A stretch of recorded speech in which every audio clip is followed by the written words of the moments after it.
Hey everybody, Brett here. In today's episode we are going to talk about how to lay out your artwork. We're going to talk about pre-drilled holes in the frame. We're going to talk about how the frame attaches to the wall and what makes the vinyl go tight. And lastly, what in the world is a screw boss?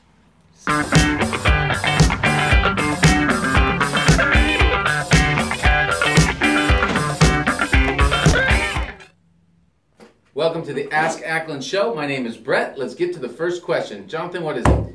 What size should I print my vinyl? What size should I print my vinyl? We get that question all the time. It makes sense because there's a lot of different signs out there and a lot of different perimeters with attachments and beads and grommets and hems and different things.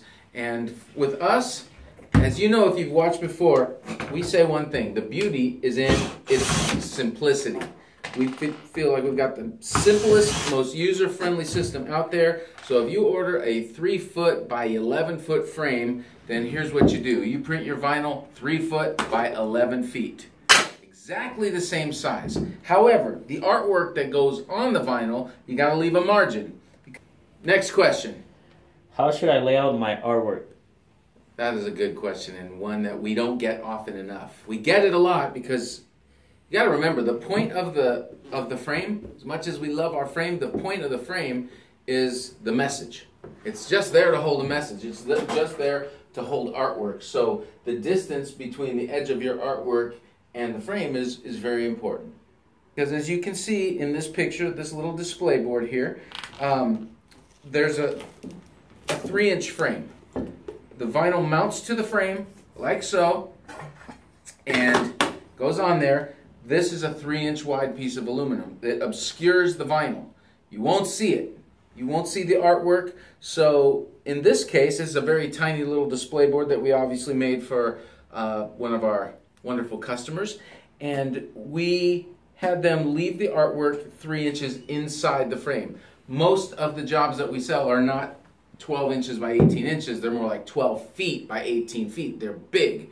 So in cases like that, we say definitely leave a 3-inch margin for the frame, but it really looks better if you leave another 3 inches so that things don't look crowded. Again, on a small one, it's not like that, but on a large one, if you've got something 6 feet or 8 feet tall by 7 or 8 feet wide, whatever it happens to be, it's better to have a little margin. So we recommend a 3-inch bleed or a 3-inch margin for the frame, and then another 3 inches before any of your what we call graphic elements, text, logos, any objects, photography. You want to keep them a comfortable margin away. So recommended is if you have a 36-inch frame, let's say, then you're going to only have a 30-inch viewable opening, meaning you lose 3 here and 3 here.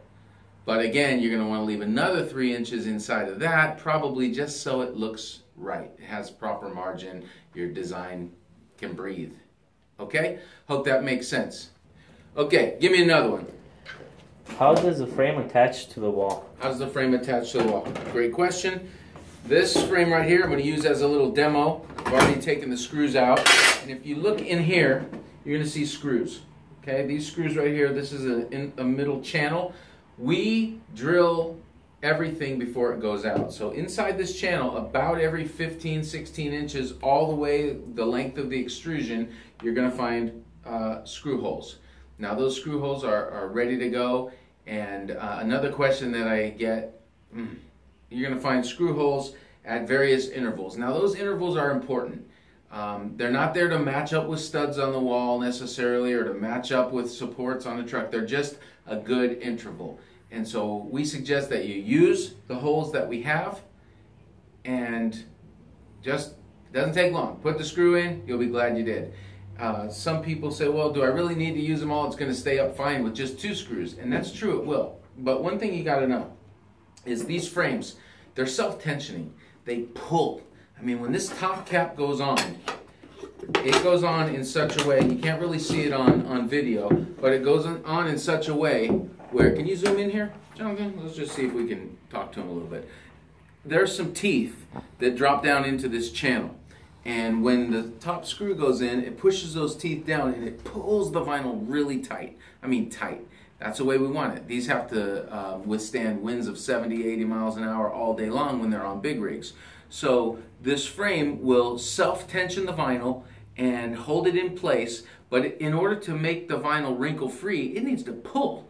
So if you have only used a few screws and this top cap starts to pull on the vinyl, it's going to pull really hard.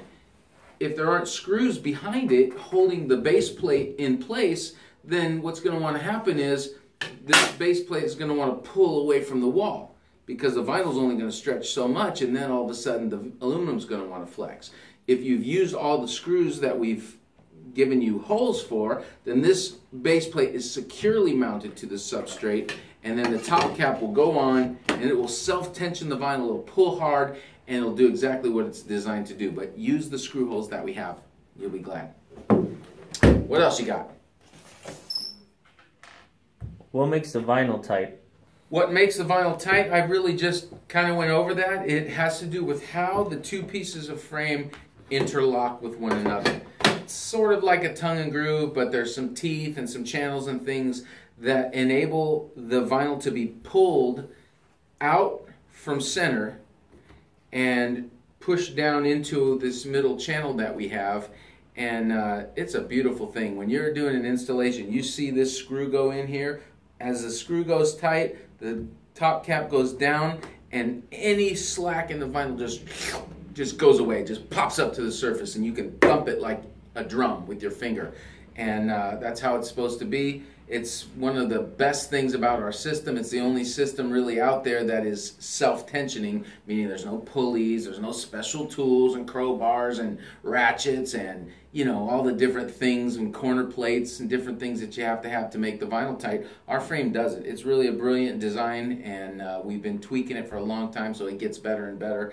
But there's nothing like it. In fact, I just got off the phone with someone who did a fleet a year ago, 46 big old trucks. You'll probably get it in one of our emails, maybe even this one. They're so happy. They look beautiful.